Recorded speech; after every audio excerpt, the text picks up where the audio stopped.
Inside the Birds is back. What's going on, everybody? Adam Caplan and Geoff Mosher here, and I think this is going to be a pretty fired up episode, Adam, of Inside the Birds. We are, I don't know, technically we're on the day that free agency starts, but we're really 3 days into it. It kind of feels like 3 years, I think, for you and I, because I'm exhausted, man. Yeah, we spent a lot of time on Twitter trying to, and I think maybe we should start off this podcast with a little bit of a PSA for everybody, like a reminder that, you know, over the past 4 or 5, 6 years, the Eagles have not been on the big names in free agency, and a reminder that the teams that are often killing it in March are not the teams that are killing it during the regular season. In fact, they're usually the ones that are drafting in the top 10 every year, and you're kind of seeing those same neat teams beat out people for free agents now. So why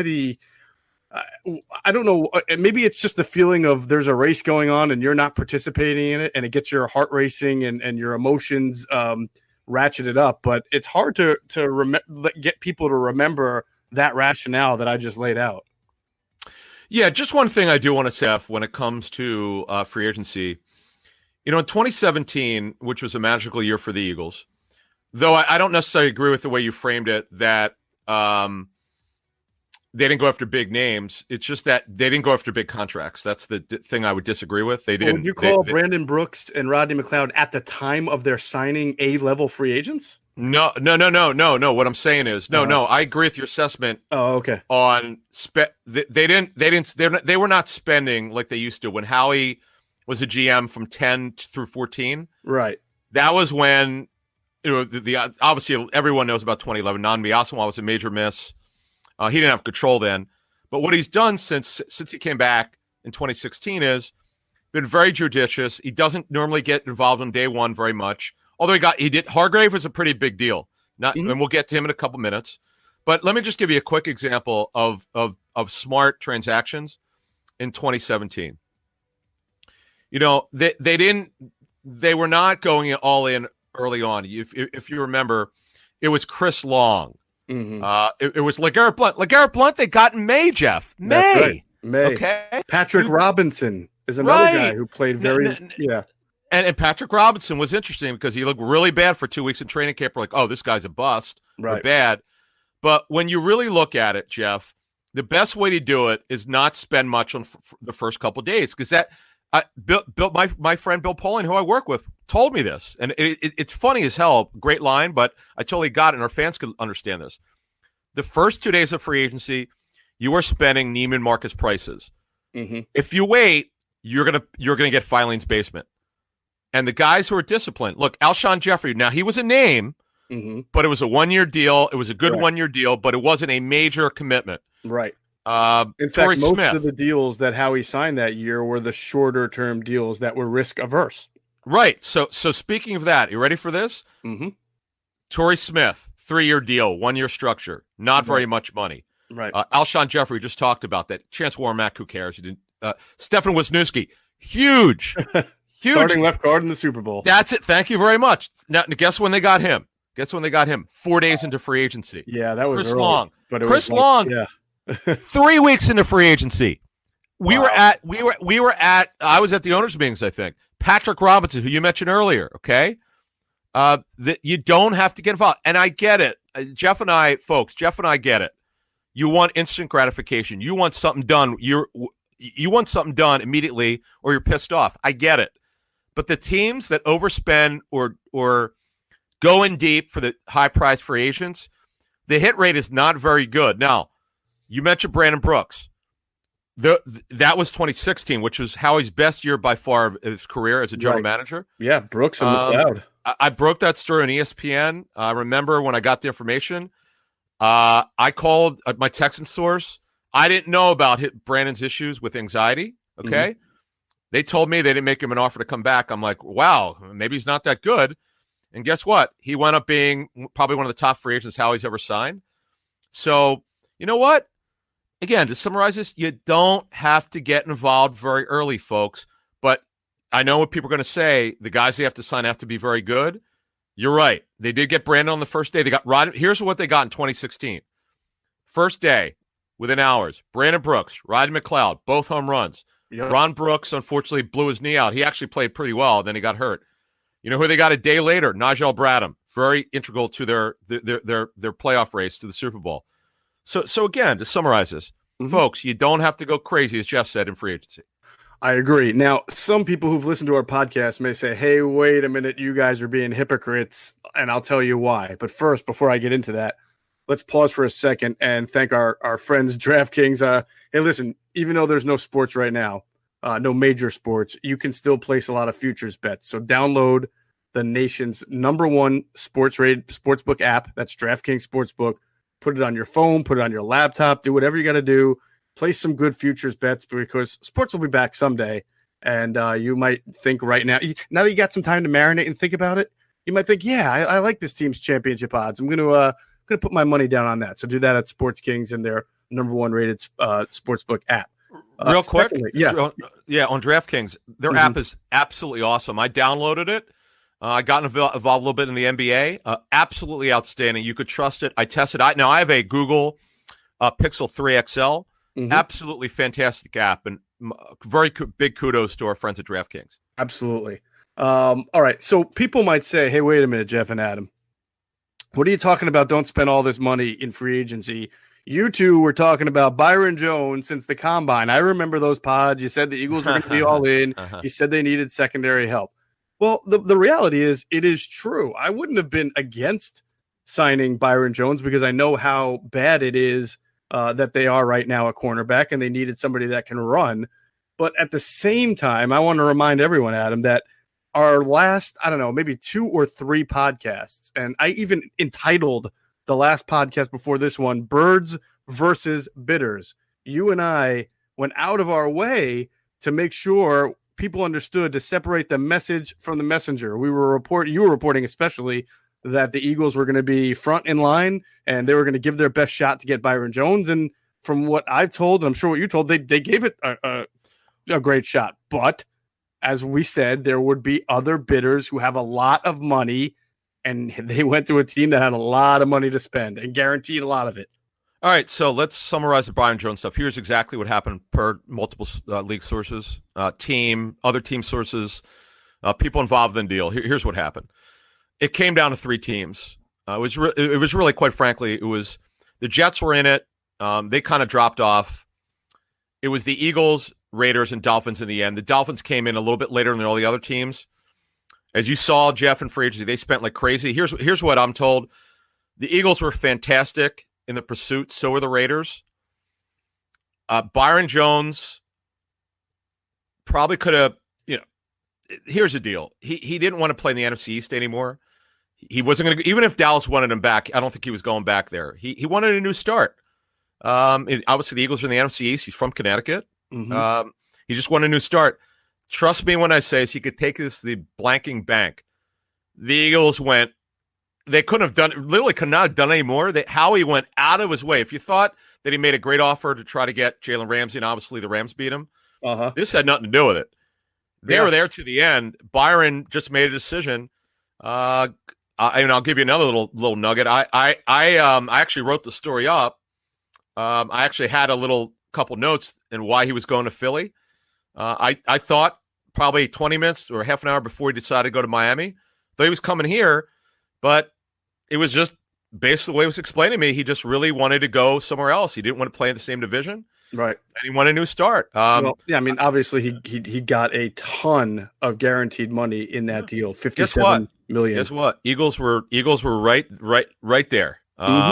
The words I got were, quote, super competitive offer from a league source there. So which is validating what you're saying is that they were right there. And you know what? Maybe little things we mentioned in the last podcast, like income tax. There's Florida is a no income tax state. So is Vegas. And 13, Vegas here's the too. deal. Right. 13.3 for $1 million or over in California. If a team in California wanted them. In Nevada and Florida, it's a no income tax state for personal income tax. So that does mean something. That's a lot of. That's a big deal. Now that's about an $8 million.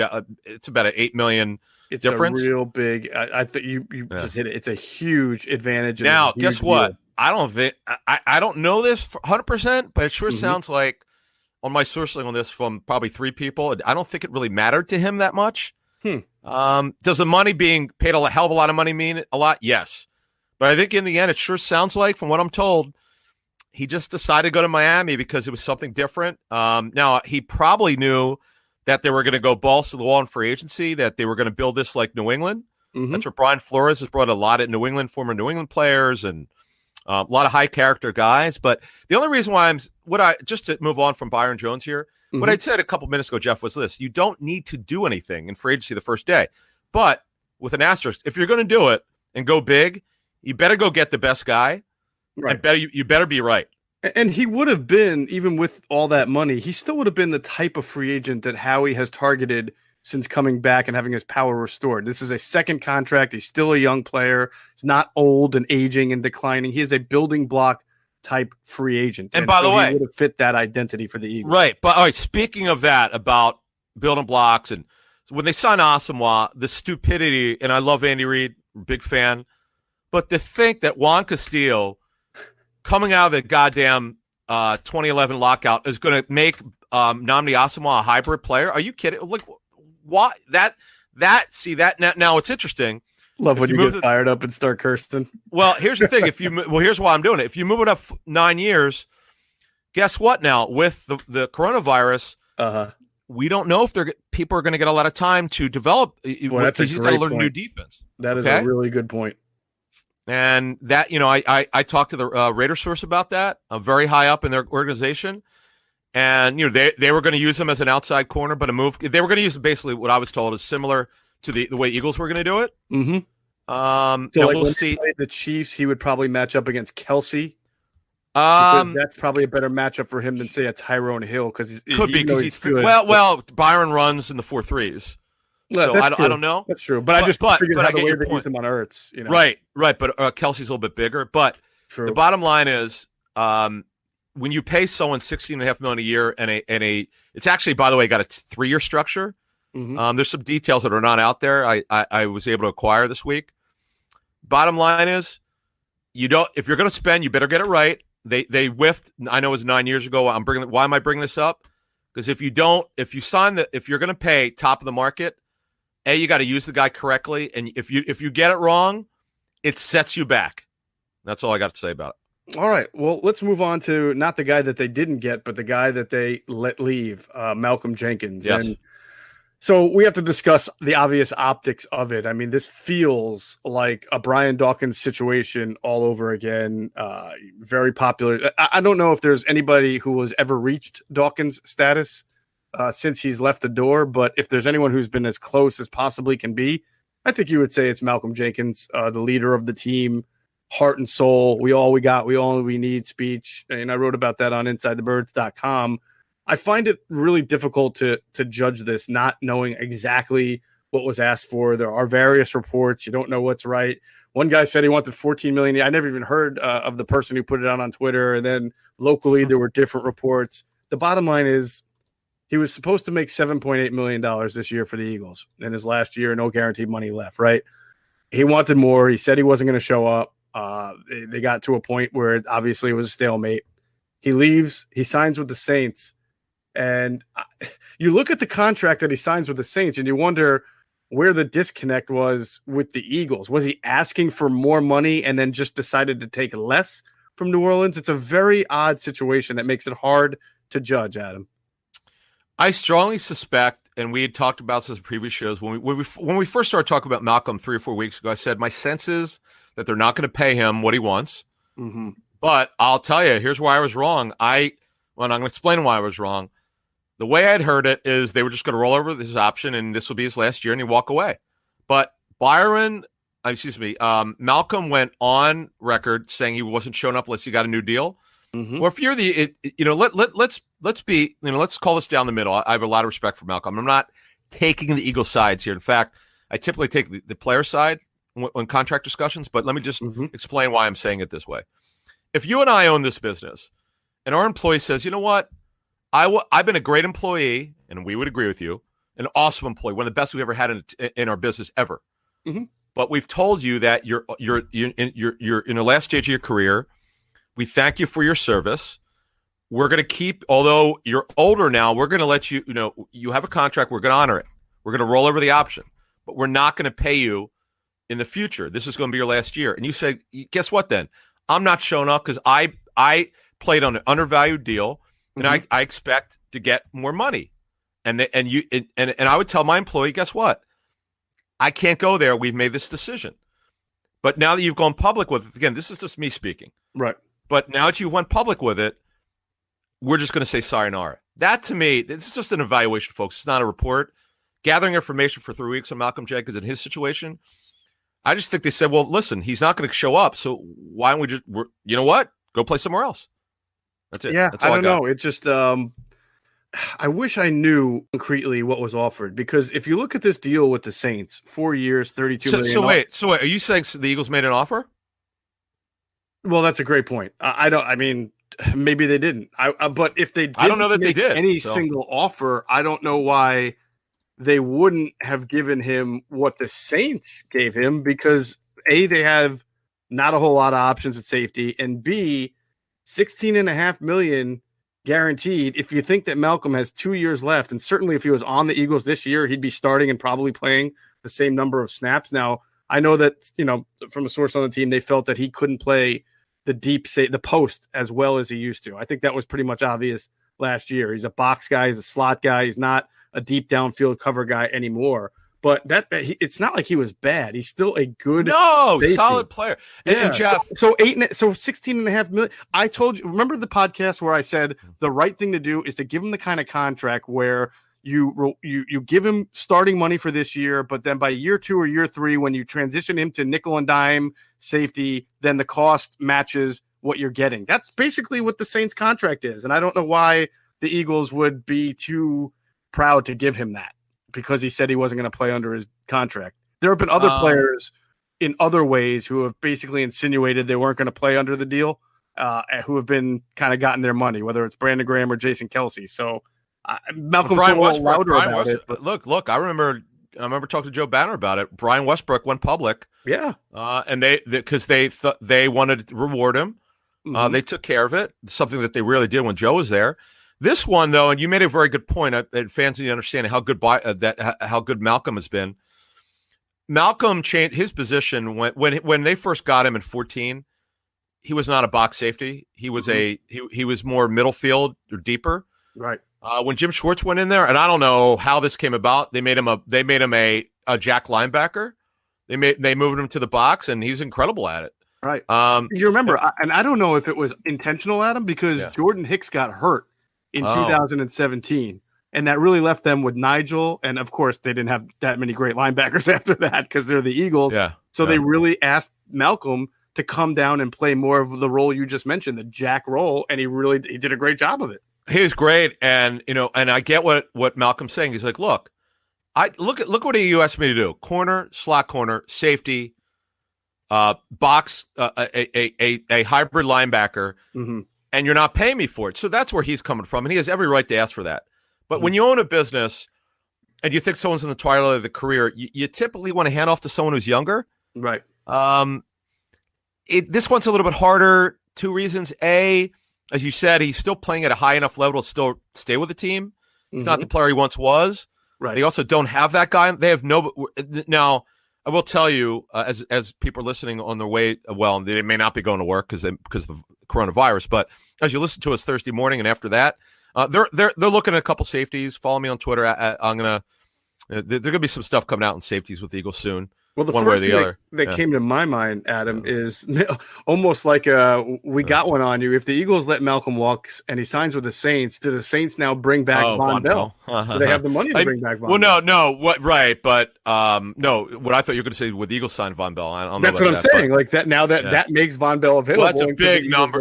Now, one thing about Von Bell is he changed agents recently, last couple months, and then 2, he was arguably one of the top 2 safeties available for free agency. Now, as we're taping this and dropping it Thursday morning, the longer you wait, the cheaper it is for teams to sign players. That his price absolutely is going to have to go down. So we'll see. But fact of the matter is, as we speak right now, unless they trade for Darius Slay, The Eagles do not have an outside corner who could start. Russell Douglas is not a starting quarter, neither is Sidney Jones. Mm-hmm.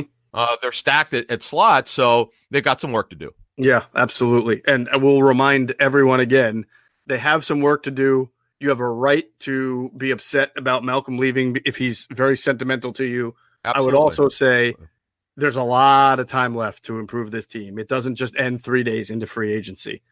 With that, I want to move on to some of the guys that the Eagles have signed, Adam, and still some other positions that they might be able to address or might not. But first, I want to thank our friends at PHLSportsNation.com. They are still supplying their fans and enhancing the fan experience with great content on the Eagles, the Flyers, the Phillies, the Sixers, putting out podcasts, just like we all are, still supplying great sports content in this drought of sports that we're going through right now. So check out PHLSportsNation.com. And we're going to pause right here one moment for a word from our great sponsors. Hey, it's Geoff Mosher. Adam Caplan and I love using Anchor for our Inside the Birds podcast every week. It's so user-friendly, anyone can create their own podcast, and you should too. Just download the Anchor app or go to anchor.fm to get started. Anchor gives you everything you need to start your own podcast from your phone or computer. Its creation tools allow you to record and edit your podcast for a professional sound, and Anchor will distribute your podcast for you to Apple, Spotify, Google Podcasts, and so many other platforms. It can be heard by everyone, just like Inside the Birds. You can also make money from your pod with no minimum listenership. What are you waiting for? Download the Anchor app or go to anchor.fm to create your podcast today. The Earn Your Leisure podcast, hosted by Rashard Bilal and Troy Millings, examines the latest trends in finance. Listen as the duo interviews entrepreneurs from various industries as they break down their business models and share some of their hardships and triumphs that they've experienced along the way. Want to learn about the real estate game? Unclear how the stock market works? They gotcha. Interested in starting a truck company, vending machine business, or investing in the mobile home market? Then check them out as they've got you covered. Earn Your Leisure is a college business class mixed with pop culture. So if you want to become better equipped in business, head over to Spotify or wherever you listen to your favorite podcast and follow the Earn Your Leisure podcast today so you never miss an episode. Okay, let's maybe make the listeners happier, Adam, with somebody that the Eagles actually did sign. Now, we said this in our podcast. Everybody was focused on Byron Jones and wide receivers and cornerbacks, and we noted that the Eagles were going to try to be aggressive if they could be on the defensive tackle market. You know, Javon Hargrave was one of the names I had mentioned in our last pod, and lo and behold, they signed him. And you have to think that, you know, once they were out of the Byron Jones sweepstakes, their attentions were focused on getting a guy like Javon Hargrave. And look, if you look at the 2017 team, Adam, there's no question that the strength of that team was having an interior, great defensive line, but especially an interior Fletcher Cox, of Tim Jernigan pre-injury, and Bo Allen, who's, you know, done nicely for himself since moving on too. Fletcher Cox, Malik Jackson, and Hargrave, if healthy, should be even a level higher and better than that. Yeah, and you know, I'm one of these people. I used to be, it has to be all about the ends. Not anymore. The more I talk to personnel people, the more you want to impact the quarterback, right, and make him move off his spot is so valuable in today's NFL because of their ability to move. Mm-hmm. Look at all these athletic quarterbacks. Yeah. You can't have these big, fat, slow guys in the middle anymore. That doesn't work. Right. You got to have guys who can move, and Hargrave can move. Yes. He's a really good football player. They're going to have a 3-man rotation, and then obviously they got Ridgeway back who played very well. Bo Allen, they had mild interest early on free agency, but they moved on. You know, they never made an offer. They checked in, but sure. As I reported, I have to think we're getting Hargrave, you know, kind of. Right. Yeah. As I reported, he went to where did he go? New England. So Hargrave, here's his contract. All right, folks. The Eagles really stepped it up. I mean, they obviously you had great sourcing on it, so you knew how much they liked him. His signing bonus is $11.75 million. His base salary is $1 million in the first year. So his first year cash is a lot. He's going to make a lot of money. His first year cash is $13 million. Mm-hmm. You know what they did, which is odd, and I don't think I've ever seen this. And I don't know if I'll have to ask Drew Rosenhaus this or the Eagles. His workout bonus is fully guaranteed. I don't know. I guess it's like, I guess Drew had leverage here. That way he doesn't have to work out. Mm-hmm. He doesn't have to show up for workouts, I guess. I I've just never seen anything like that before. I thought that's interesting. So right. Look. Hargrave's making $13 million in cash this season. Mm-hmm. His cap number is way less because his signing bonus is prorated. So the cap number isn't bad. Now, when we look at Malik Jackson, okay, 2020 his 2020 cash is $10 million. Because he's got an option bonus was converted. Mm-hmm. And then you've got the big boy is 91, our guy Fletcher Cox. Who should be the biggest beneficiary of all this, by the way. Of Malik coming back and Hargrave being, he doesn't have to play all those snaps that he played. Right, exactly. Now he's coming off surgery. Right. Guess what? Guess who's got almost a $23 million cap number? Fletcher Cox, because of that last restructure. So look, they're paying a lot of money for the future. And as we reported 3 weeks ago, they got a major issue for 2021 on their D line when you have Fletcher Cox, Graham. Mm-hmm. We got it. We didn't know they were going to bring in Hargrave and Malik Jackson. Mm-hmm. Well, Malik Jackson's going, barring something. I don't see how the hell he comes back for 2021. Right. But you know what? That's not their issue. Their issue is at corner, and they're going to have to do something about it. Now, real quick though, two things on Hargrave. One, we mentioned that workout bonus, which is interesting, or lack of, because I spoke to a Steelers source on this who's from it's fully guaranteed. The workout bonus is fully guaranteed. Right, and he told me Hargrave's a great dude, like a real solid, awesome dude. So that doesn't mean he ain't going to take a camp off now that he's got a lot more money, but it doesn't seem like what I got from the Steelers source that he's that kind of guy. So that's good to know. I was also told. Oh, good. Good nugget. Okay. Yeah, told by a former guy who used to work for the Eagles. He's with a different team now. That they really liked Hargrave coming out of college the year he went, which was I believe 4 years ago now. In 2000. Yes. Here's my report. It was either going to be in the 16 draft, say Malo or Hargrave, who went later, and they went with Isaac. So, and Isaac's obviously a very solid starter. There you go. And now they got their man, and it's amazing how things change 4 years later. So now our own Andrew DeCecco from InsideTheBirds.com, I have him working on a Hargrave tape breakdown. Cool. So pretty soon on the website, if everybody goes to InsideTheBirds.com in the next few days, you'll get to see a little bit of Hargrave and what he does best. He is not, I'm not going to, obviously he's not a first round pick. He's not a great interior pass rusher burst a la Fletcher Cox, but he's very good. So, he's obviously a notch below that. That's why he was a third round pick, but he's still pretty good. And when you put him in this mix, I think you're probably going to accentuate his strengths. So good signing there. You mentioned it. Let's move on and talk about some of the other secondary moves. Jalen Mills comes back. Rodney Mccloud comes back. You nailed the Rodney Mccloud coming back, signing. Good job on that. Jalen Mills comes back to kind of play a hybrid role. That's interesting to me. I guess to me, it sounds like he's going to be a nickel dime guy, the second or third safety and situational. They're going to use him. Yeah, it's a little different from what you're saying. He's going to play. He's probably going to play a little bit inside the box. Right. He's going to probably play center field. He'll be third safety. If everything works out well, he won't be a starting safety. He better not be. I mean, because he's learning a new position. He may still play corner. The reason why they're doing this is because they think he's so smart. Mm-hmm. The way it's explained to me is they think, it's not a secret. Jim Schwartz loves the kid. Right. That's why I suggested on our last show, I said, he might be coming back. Of course, I didn't know he was going to be a hybrid player. That one's kind of surprised me. But what he's explained to me is Jim, and I'm going to put this out there too. The way that a source with very good knowledge of what's been going on with Eagles defense said that Schwartz, he's always ran the wide nine, but he has not been able to do it like he quite wants to.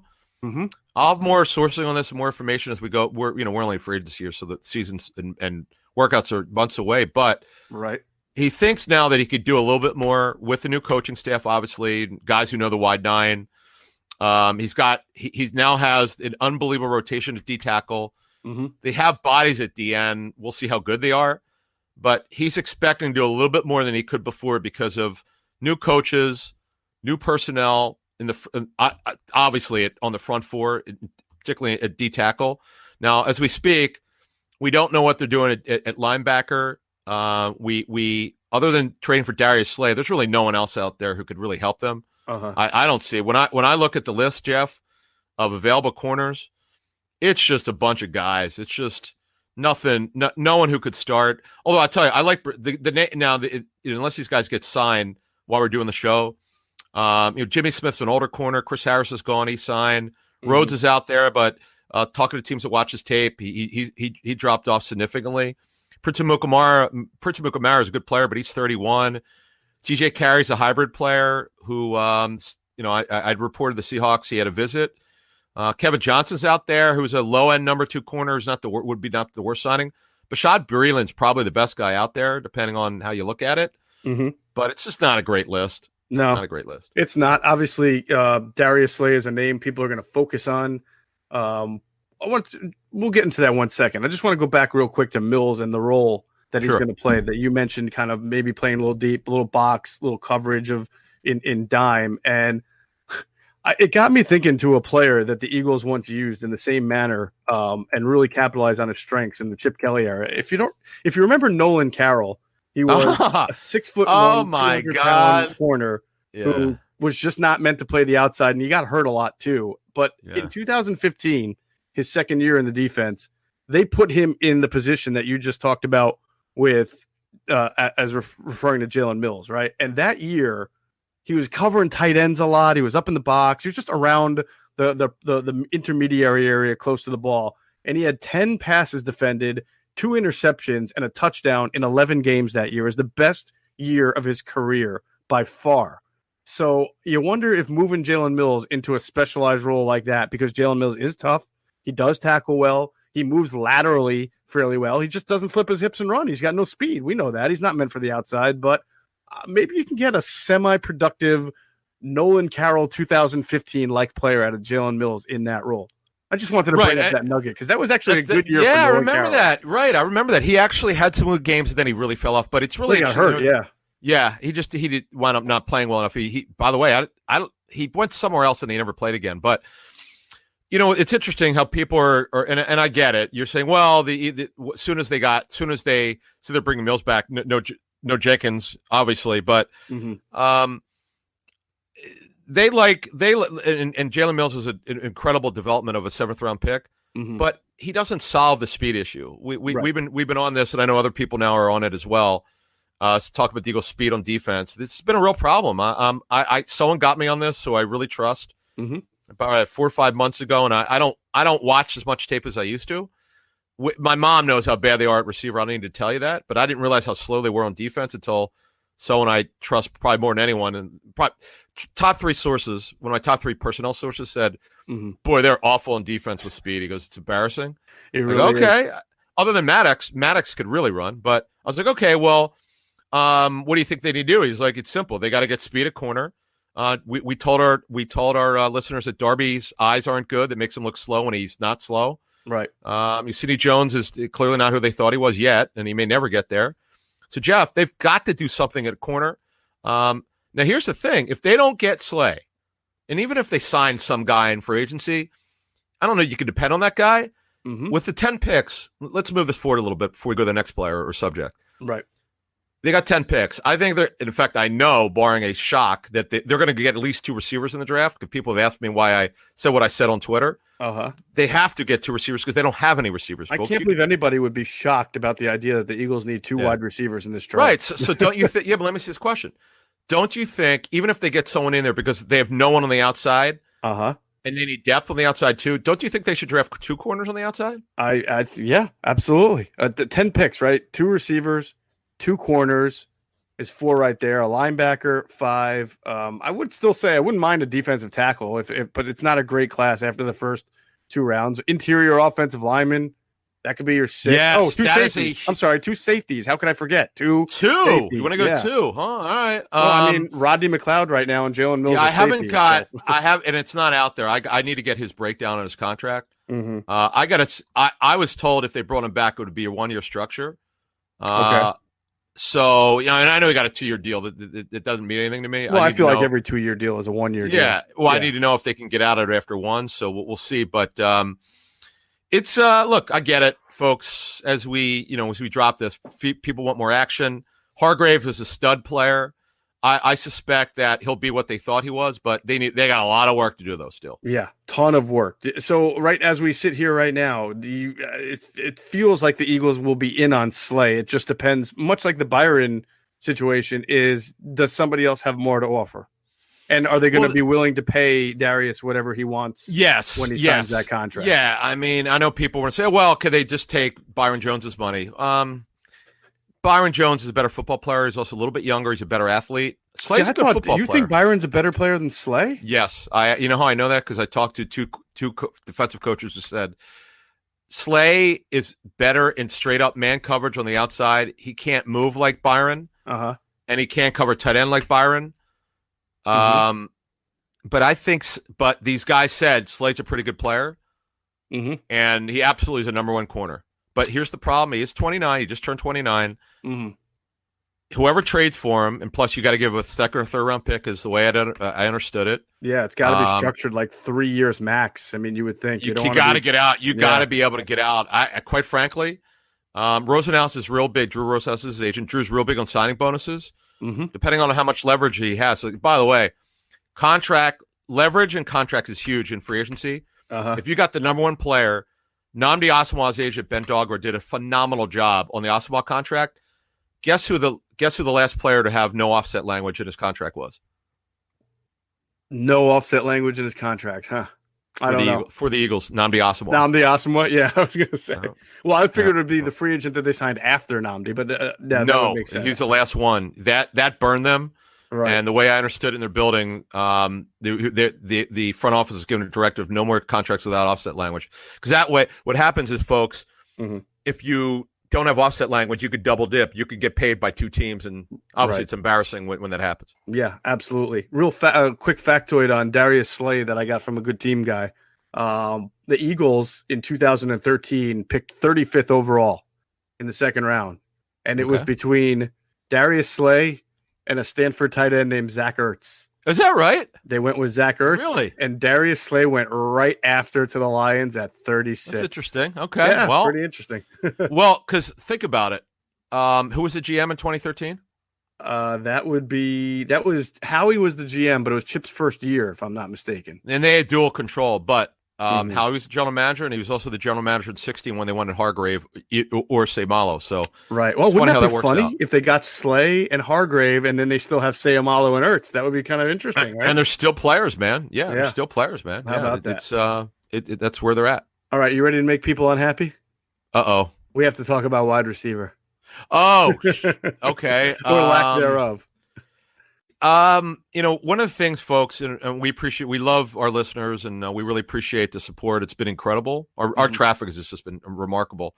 What we like to do is I purposely do, unless it's breaking news immediately, I don't give out a ton of Eagles news or scoops or analysis on Twitter anymore to give our listeners value. So, and Jeff's doing a great job. So here's what we told you that's happened. We told you that we told you back in December, and I never put it out on Twitter. I said Deshaun's is going to be back. Right. Okay, he's back. Okay, we told you Corey Clement had shoulder surgery. No one knew about it. Okay, we told you Jordan Mailata did not have surgery first. No one knew about it. Right. Jeff had great stuff on Vinny Curry. The Eagles want him back, and all this other stuff. I could go on and on and on. We do this for you guys. Yeah, you nailed Big V getting a big contract. By the way, I told you he was going to play right tackle. I told you he wasn't coming back. By the way, they would have loved to have him back, but they never made an offer because they knew they couldn't pay him. Right. That money. My God. yeah. But they couldn't even give him. They couldn't pay him $5 million a year. They just couldn't do it. Yeah. We tell you what the roles are. We tell you how they're going to be used. We tell you what the team thinks. We tell you what other teams think. There's no one who's doing what Jeff and I are doing. No, they can't. So we appreciate your support and keep listening because we got so much stuff coming for you. Which we're going to get back on the website when we get more time.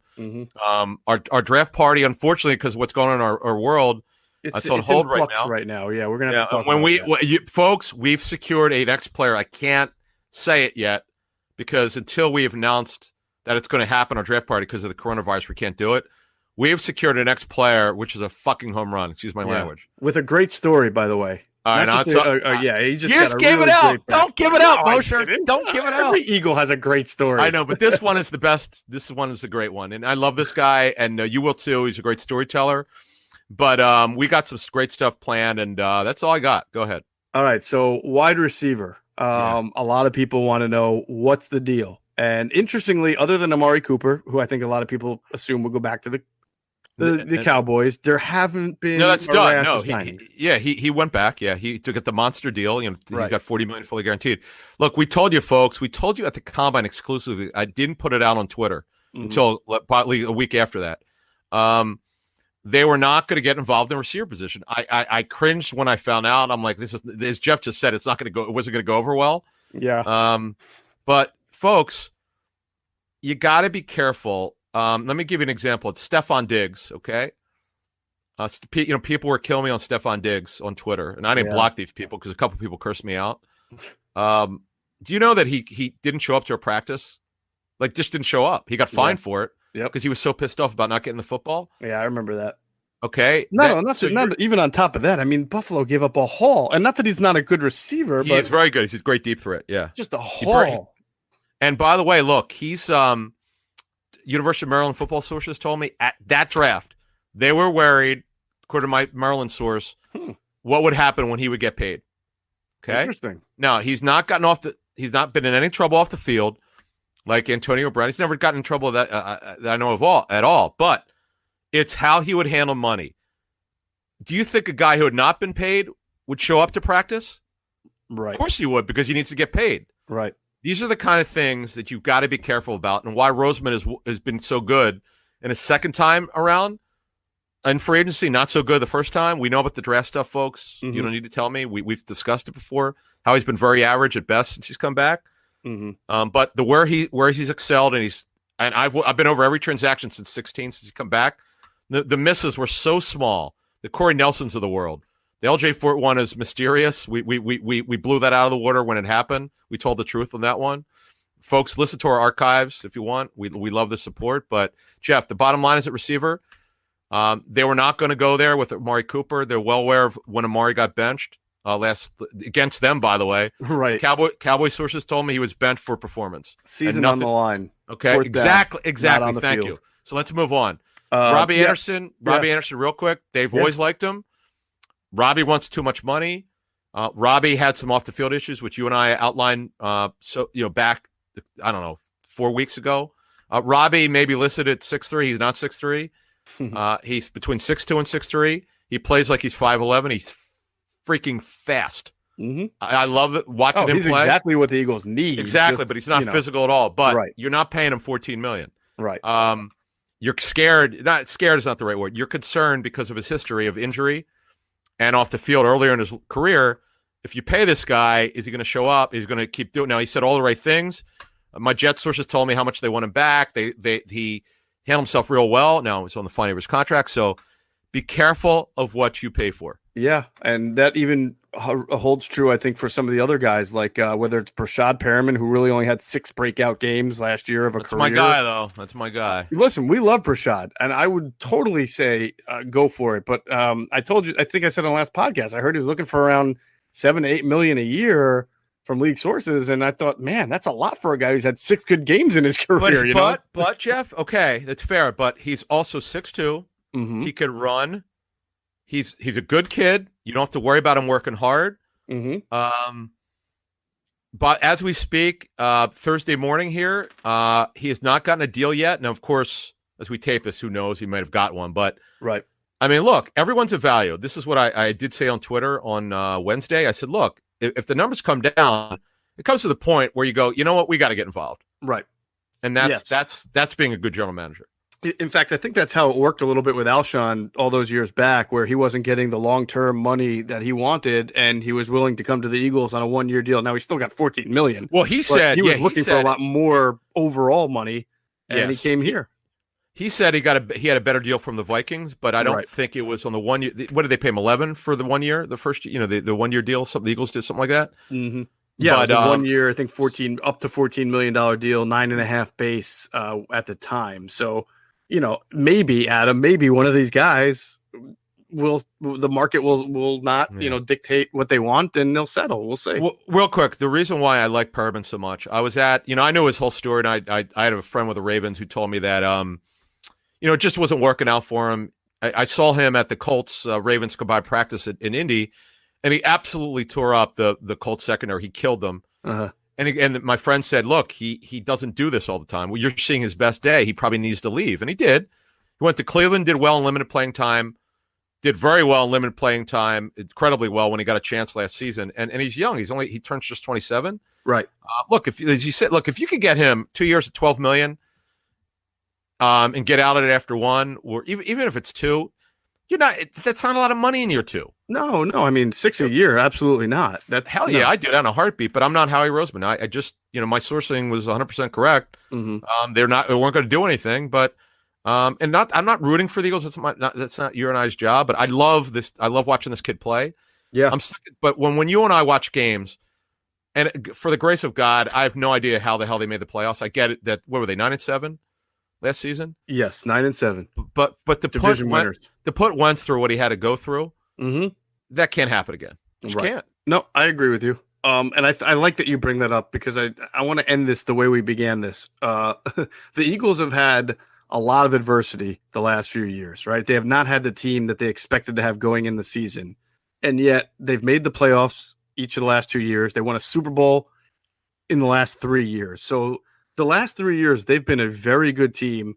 And I think if you were to ask me or Adam why, we would say they have a great quarterback, or at least a potentially great quarterback. He's been inconsistent, but he's got the ability. He's very good. He's very good. Right. Yeah. To be great, he's got to be a little bit more consistent. Yeah. Sure. Yes. So very good quarterback, very good coaching staff. You could even say even great coaching staff, very good quarterback. And of course, they've had a wonderful pass rush. Even when they haven't been as good as people wanted them to be, compared to the rest of the league, their pass rush and their offensive line is as good as it gets. And not a lot of that has changed right now. This coach is still there. The quarterback's still there. Most of the offensive line, we'll see what happens with Jason Peters. That is a big part, but most of it is still there. And the defensive line is obviously coming back strong. So when you freak out about all these guys going here and saying Howie's sleeping at the wheel or this team's tanking, I've seen people say the team is tanking. As you're saying this, I'm looking at my Twitter feed. Okay. It's like what you just said. I'm going down my list on my notifications, every post that's Eagles related. There are a lot of teams because I did a lot of reporting this week. So I'm seeing Raiders and Lions, all this stuff.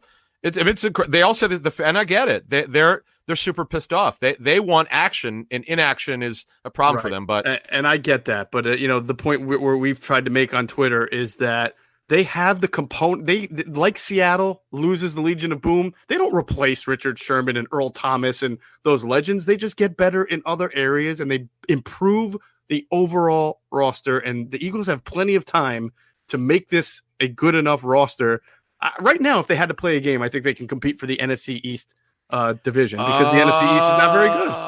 I get it. Well, listen, they got 10 picks, so I'm assuming whoever they pick, they got some receivers and corners.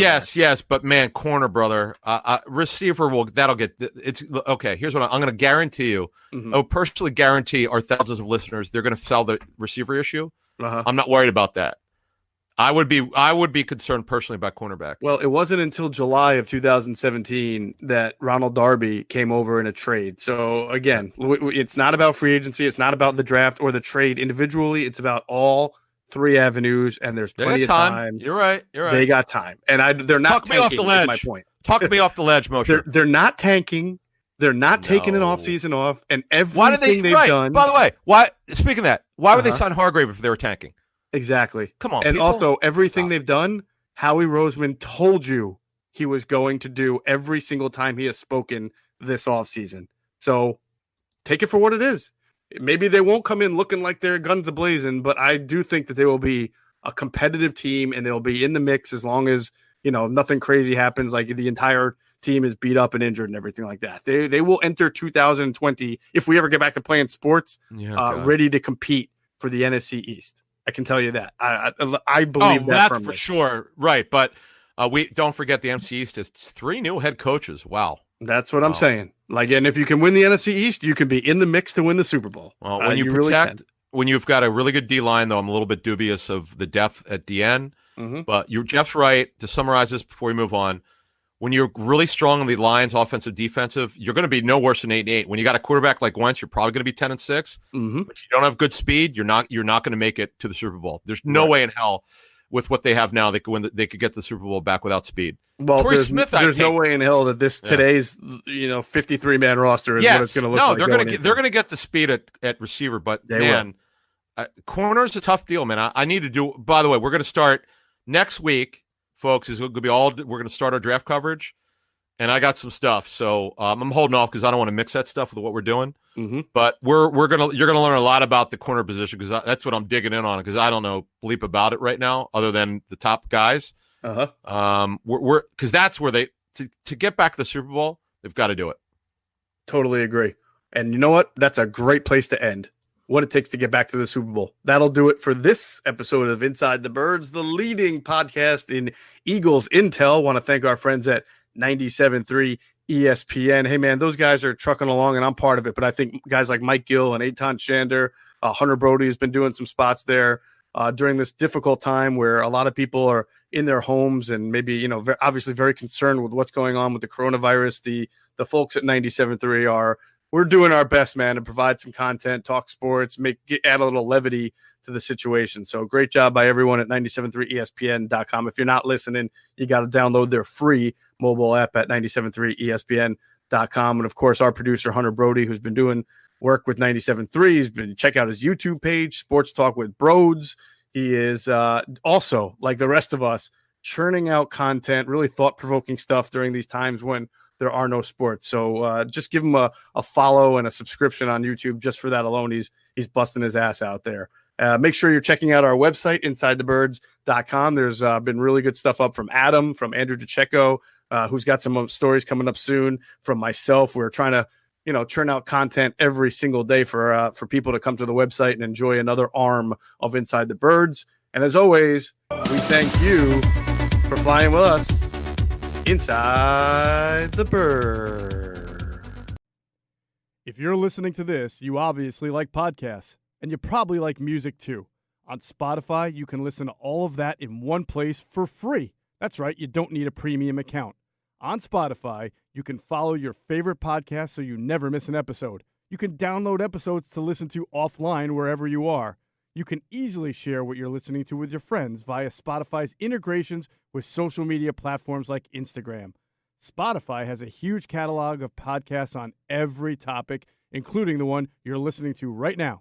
Just search for Inside the Birds on the Spotify app or browse podcasts in the Your Library tab. And follow me, Geoff Mosher, so you never miss an episode of Inside the Birds. Spotify is the world's leading music streaming service, and now it can be your go-to for podcasts too.